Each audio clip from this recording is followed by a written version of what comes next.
Hey guys, it's Shawn. Welcome to another edition of the Journey to CEO show. We're going to be talking today about team building. My colleague, Dr. Ian, will hopefully be joining me very soon, and we'll be jumping in deeper on this topic about building a team. So I know most of you out there that are tuning in are a business leader, business owner, somebody who is really concerned with leadership and development. And we're going to be talking about how do you build the team that supports you? And one of the things you'll find for a lot of us, it's very challenging to lead a team because we may have the skills to delegate, but we also need to develop, particularly if we're building a team for the long term. So it's not just a matter of moving work around. If we really truly want to build a team, we also have to build a team of leaders. We need to, as they say, replicate ourselves. Years ago, I was asked on a job interview about my philosophy on leadership and how do I work with the people below me. And what I always say, and I hold this philosophy to this day, is when I'm leading people, I want to build them up to where they can replace me. And then I can move to a higher role, right? And we have to have that kind of opportunistic, expansionistic thinking, right? How do we get bigger? How do we get better? How do we do more, right? And that's key to building a team of leaders, is to expand. The pie needs to be getting bigger. There needs to be opportunity to go up. So in big organizations, this is pretty clear, right? So one of my good friends works in the retail industry, and they are at a certain level, right? But it's very clear, right? So you have department managers, assistant store managers, regional managers, district managers, and you just keep moving up the chain, right? There's a clear path of growth. But for those of us that are leading businesses, particularly businesses that are not gigantic in size, this is a different issue. We need to think about how do we chain that leadership up and build to where we can lead something bigger, which means our organization needs to grow. And we need to be positioning ourselves to grow into those new roles. Meanwhile, our team members below us that are answering to us, they need to be developing to take the roles that we're currently filling, right? So you're moving up and they're moving up as well. Sometimes leadership's not linear, of course. Sometimes people move around, and that is necessary from time to time because within one organization, there may not be enough leadership roles. Sometimes it's appropriate to move people outside the organization, go to a different company. Sometimes people come back together later. There could be a lot of passive leadership, but what's important is that we need to be thinking about developing those skills. And so when we're working with the people that we're building the team with, we need to be thinking about their leadership skills too. So we should be doing our self-work, right? I'm a big fan of working on ourselves. And I've mentioned several times, one of the books I love here from Jeff Olson, talking about the slight edge and how you build compound effect. I've talked about that on my Future Done Right YouTube channel if you haven't seen that, and talking about building. It's very similar, right? We need to compound our leadership. And that means we go to class. That means we learn as we go. That means we become better leaders. So we're going to compound our leadership. But while we're compounding our leadership, we need to be doing the same for our team. So we've got to get people in the right seats for where they are right now, right? So we have the org chart. We've talked about those concepts before here at the Journey to CEO show, of knowing what your organization looks like. And we have some videos where we've talked about that org chart concept. You can check them out on our Journey to CEO YouTube channel. And everybody, there has to be roles. And even if we're the only person in our organization, we're still going to lay out an org chart. We're just going to have every spot. But as people come in, we remove ourselves and insert them into those roles. That way we know where we're headed as an organization. But as we're adding people, we also want to be building them to be tomorrow's leaders, which means investments in our team. We need to constantly be doing the work of making everybody a leader. And leadership takes a lot of different forms, right? I interact with a lot of people in a lot of different roles in my career, right? I get to consult with people. I get to go into organizations. I get to work with different CEOs. I get to work with some line level employees now that I'm doing the advocacy work.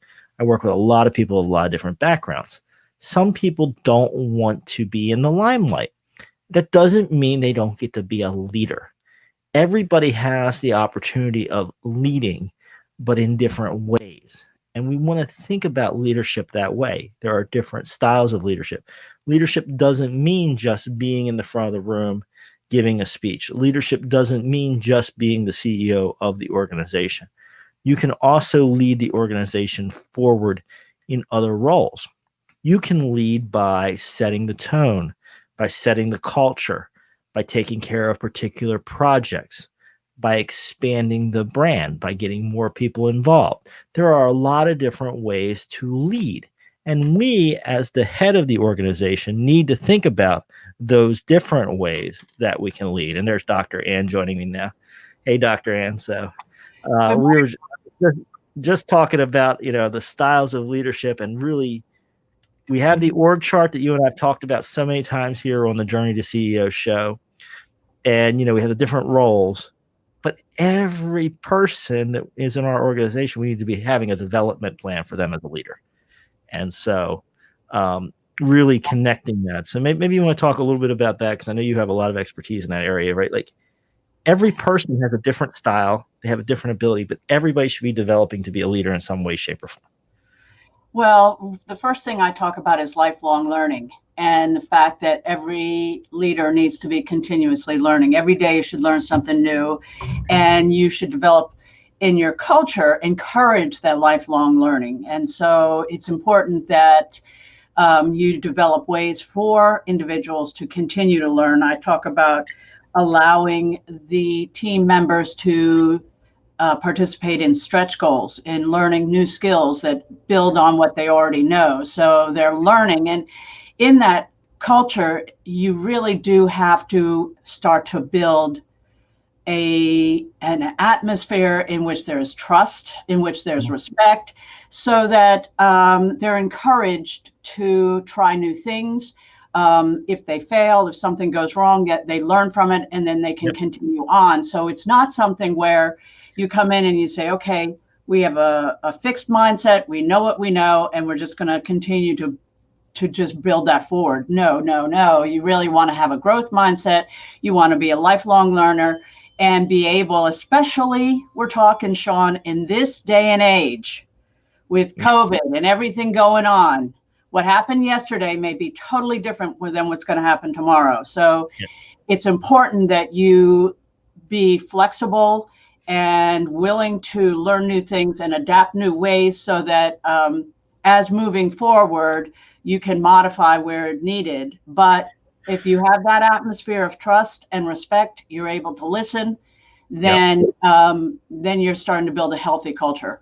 Yeah, and I think you drive home the why there, Dr. Ann, right? So, I mean, as leaders, we've got a lot to do, and particularly now in a COVID world, post-COVID world, wherever we are, we've got a lot of people to connect, and a lot of stuff's changing. And if you don't have leaders throughout your organization at all levels, you're then relying on just, whoever the top people are, whoever is at the top of the pyramid, to make all the changes, to see all the things, to make all the adjustments. And I think this is going to expose a lot of weakness of a lot of organizations that have relied on just one, two, or a handful of people to really be the leaders. You need a leadership throughout the organization. You need people to understand your culture, understand your mission, understand your goals, understand how to make changes and make recommendations top to bottom. Because if you haven't been doing that to now, you're weak. And if you want to be prepared for the future, where we probably have even more changes, that means having everybody in a position to identify, to decide, and to make decisions, and to analyze, right? We need this at all levels of our organizations. Yeah, I think that the charismatic leader at the top is no longer going to be the formula for success. So you're going to really need to include more people. So that's why inclusion becomes so important, because then you have different points of view as well. And if you're going to be looking at adapting and problem solving, the more diversity of ideas that you have to compare and contrast, and then make some really informed decisions, you're going to find yourself doing a lot better down the road. And I do think that the leader still, no matter what, has to be able to inspire the troops. So, you've got to have a vision. That vision may be shifting a little bit, but you've still got to say, this is a trajectory. This is where we're going. This is where we're heading. We're not sure exactly how we have to modify along the way, but we're going to get there, and be mindful of those that are working with you. They've got great ideas. So utilize that, and utilize the the diversity that's out there. And a diverse culture is going to be a healthier culture. And as long as you're inspiring, you're going to see that people are willing to work with you. But as long as they know what that vision is, and a goal is bigger than yourself. So it's really important. Yeah. Well, I think this goes back to some of the fundamental things that we talk about in our Entrepreneur CEO book, which is, it's in draft stage, it's nearing publication. We've been talking about a lot of principles about it already, and getting people. And we've had to shift. We've had to shift. We've had to shift because the world shifted, right? We shifted, and that's one of the reasons the book's not out right now, is because the world of leadership changed when COVID came, and we're gonna be responsive to that. We're gonna live in reality, which is it changed. But our organizations, whether it's you're a business owner, whether you're leading a business for somebody else at any level, or whether you're an advocate out there trying to make change, the organizations we work for should have a mission, right? We should know that should be part of our culture. We should know what we're doing, and if you've done it right, that mission should inform you what you're starting to make the changes on, right? You may not have your exact plan worked out right now because of COVID and all the changes, but you go back to your mission. What are you trying to accomplish with your organization, right? I mean, what are you trying to accomplish for your customers, your donors, your the world in general? And you go back to that mission, and that mission should help inform you of how to redirect your organization. Well, and the mission, as you say, go back to it. I mean, this is a good time to reevaluate, but the mission also, and the purpose of the organization no longer is just to provide revenue for the investors. Those are no longer the only stakeholders. You're concerned about the employees. You're concerned about the customers. You're concerned about the community in which you live. I mean, so we are broadening out how a company lives and interacts with the world around it. So those things are changing somewhat. But I also love to see organizations that can pivot, because they know we have the skill set, we've produced these kind of widgets, but now because of COVID or because of different needs that are developing in our society, we're going to be able to meet those needs in different ways. Yeah. Exactly. And I mean, I'm reminded of a story by a friend of mine who knew an owner of several franchises, and one of the people working at the franchise, just a regular employee, right? Not thinking of being an executive management team, not having a big job title, but they came and they said, "We've got this one product that's selling great. Why don't we package it up and sell it differently?" And it turned into a multi-million-dollar a year revenue source. And that's leadership, right? They're understanding the mission is to serve the customers. They saw the customer like the particular product. They said, "Hey, how can we repackage this and sell this product differently?" And bam, they're making millions of dollars a year more because somebody was a leader. They saw an opportunity. They were in tune with the mission of the organization. They were in tune with the customers, and they saw a revenue opportunity, right? So that's kind of a microcosm of what we're talking about now, right? What are auto dealers doing right now? Yeah. They're shifting. What's Kodak doing? It's shifting. Right. I mean, if you have a skill set and you see a need, that's where the organization and the leadership needs to say, we're the bridge. We're the bridge between what we can do and what society needs, and we're going to be that bridge. Yeah, and you want to welcome those ideas, right? So wherever you are right now, you need to build that kind of open, inclusive society. It's a structure in your business, and historically that wasn't the case, right? If we flash back to organizations of 25 or 50 years ago, it was always like, listen to the top, don't talk back, do what we say. In your cubicle.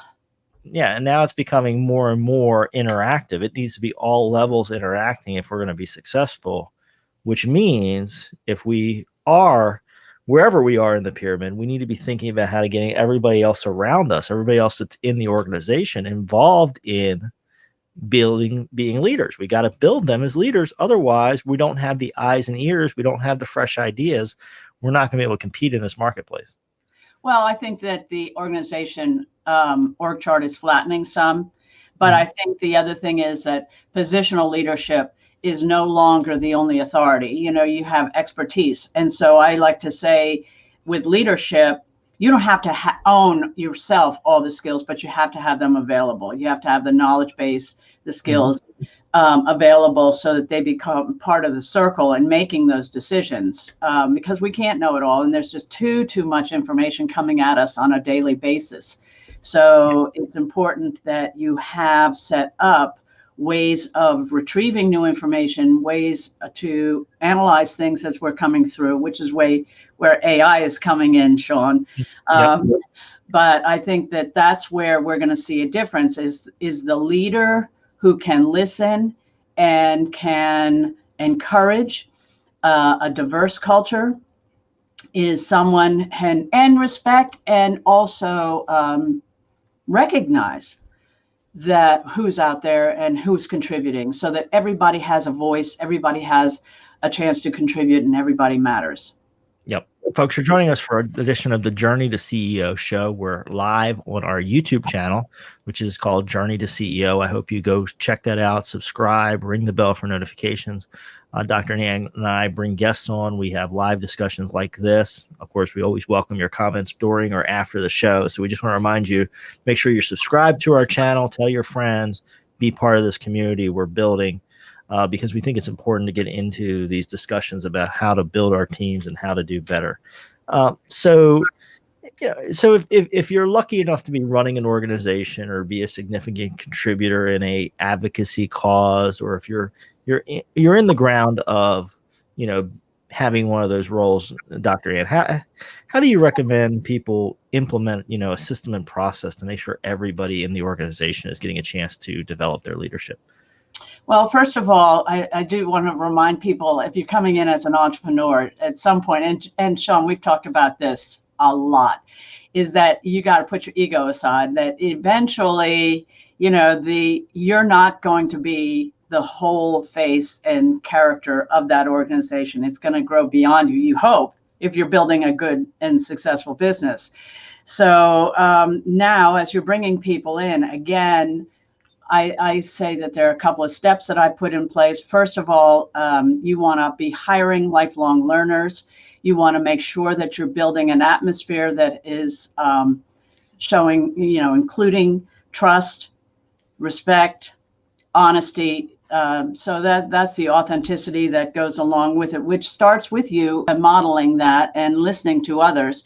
But then from there, I say that if you want to grow leaders within your organization, you may not necessarily know what their true competency levels would be in certain areas. So that's why I like stretch goals, to see what can they learn, how can they build, because you may find, oh my goodness, so I hired this person to do marketing, but he is a phenomenal salesperson. I had no idea until we put him out there and let him begin to show his skill set or grow his skill set in that area. So having growth, the growth participation with stretch goals is very important. And then I also think that you've got to be inspiring. You've got to inspire others. You need to develop leaders who inspire others. So that's something that you're assisting them in becoming better leaders. And it starts with embracing the vision and inspiring. So that, be honest, whenever I've done my research, Shawn, that always comes back when asking employees, what is it most important about being a leader? What do you find is the most important characteristic? They'll say the ability to inspire. Yep. And I want to double down on two things here, and I want to expand on one of them. So one of the things you were kind of talking about there is, the development of skills, and we don't know exactly where that path's going to go. So that's important for our organization just generally, right? We just don't know sometimes with human capabilities. We'll see new skills, people will develop in new ways. So it's important we build that flexibility in there to allow people to be who they are and go the direction they're going to go. Especially Shawn, when we are looking at an environment where it's changing. So we're not even sure exactly how our skills are going to match with what's out there.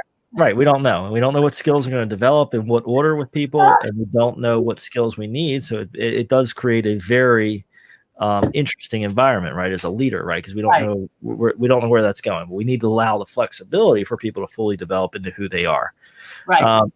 The other point, and you talked about a little bit, and I want to double down on it, was character, right? So, a lot of leadership can be taught. Character is a little bit harder, right? I mean, we can have good ethical values as a company. We can really stand by those values. We want to make sure we have those morals strong in there. But one of the important things, I think, is when we're building our organizations, when we're figuring out who's coming in, when we're setting that core cultures, we really want to focus heavily on character, because character is harder. It's harder to reform somebody's character. It's easier to let people grow and develop leadership skills.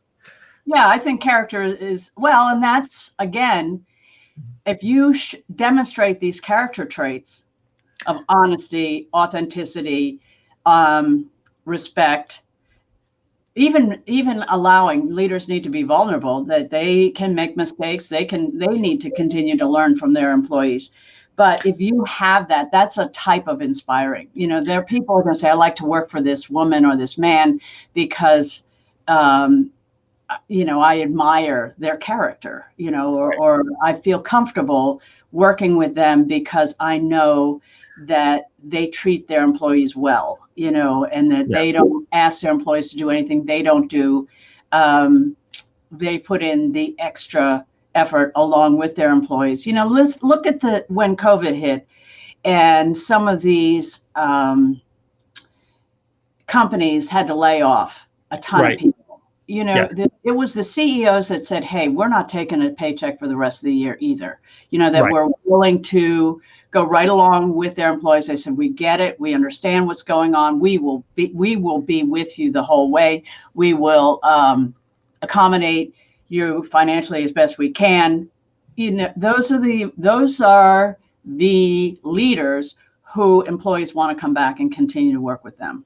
Yeah, and it really helps your brand both internally and externally when you really are realistic. And I think we did see that with COVID-19. I mean, a lot of businesses had to make hard decisions. They had to say, hey, if you're in the restaurant industry, unless you did some kind of unusual pivot, your revenues plummeted.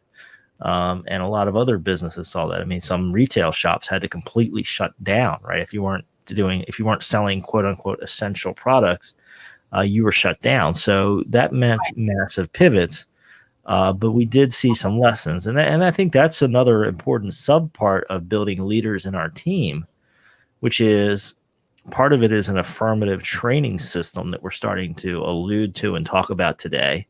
But part of it's modeling, right? Getting the right people in your organization and modeling this, right? Leaders should be acting like good leaders, and that will show people over time. They'll start replicating that behavior. Yeah, I have a couple of organizations that I'm a part of. One is our local chamber, where we had for years depended on in-person events. And now suddenly with COVID, there were no in-person events. So they were doing everything. They pivoted, the staff went online, they figured out how they could be a resource for other companies. And they did a lot of virtual work, which then helped our brand with the chamber. And they were able, the director of the chamber, the president of the chamber was able to did allow the staff to use skill sets that he had not had them use before, being online so much. But, and it was successful, and we've gotten through it. So it was a pivot. We, of course, know another event planner who just took all her events online rather than, and did them virtually, and so it's meeting the demand where it is, and it's understanding what your environment is and how can we continue to have a positive impact. That's the question leaders need to continue to ask. How can we have a positive impact for our customers, no matter what the environment is? Right. And that's, and I think that's going to require having good people in it and having good systems. And if you want to keep doing that into the future, Mm-hmm. everybody in your organization needs to be developing those skills. They need to be getting better every day, better every week. We need a system within our company that allows us to build that. And then, I was talking, as And in the celebrate success and yes, congratulate, when they start to do, you get all of a sudden you have a new revenue stream. Some of these right, companies really have a new revenue stream through COVID that they hadn't even considered. That's worth celebrating. That's worth saying, hey, you guys came up with this.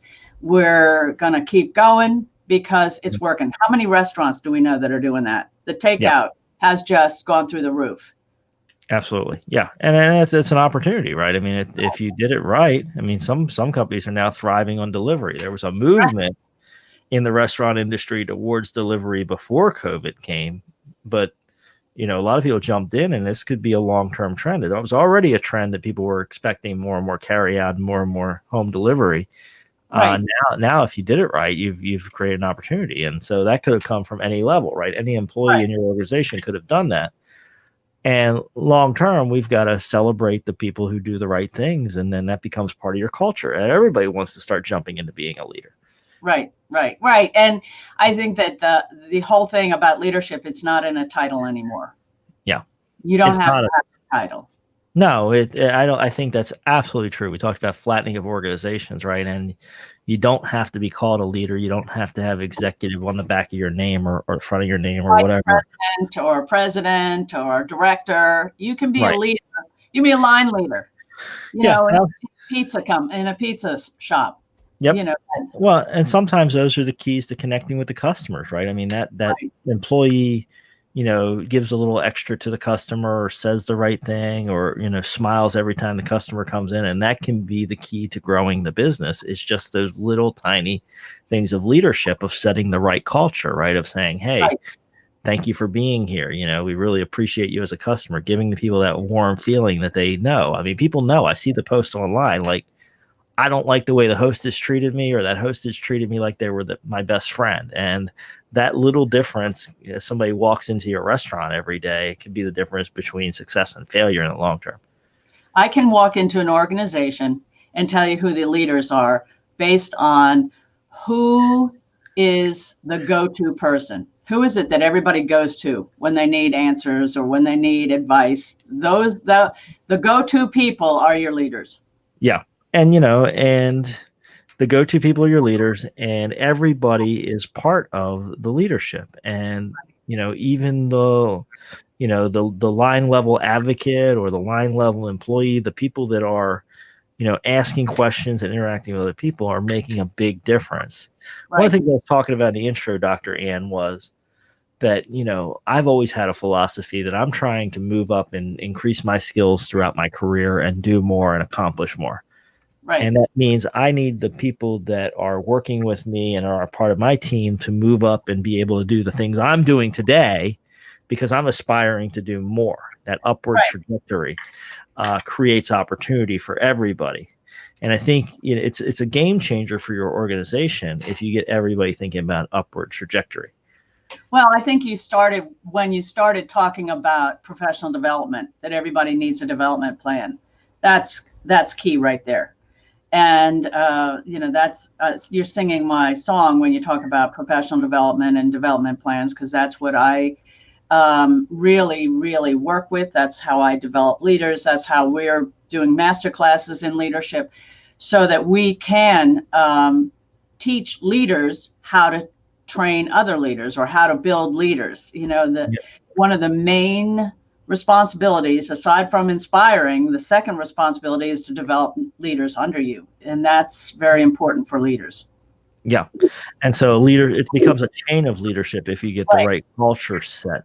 And you want everybody aspiring to lead more in the future. Lead where you can now, but do the homework to do the effort to lead more in the future. And as an entrepreneur, you're building this company, but somebody has to follow you. So you need to build the leaders that are going to take your business to the next level.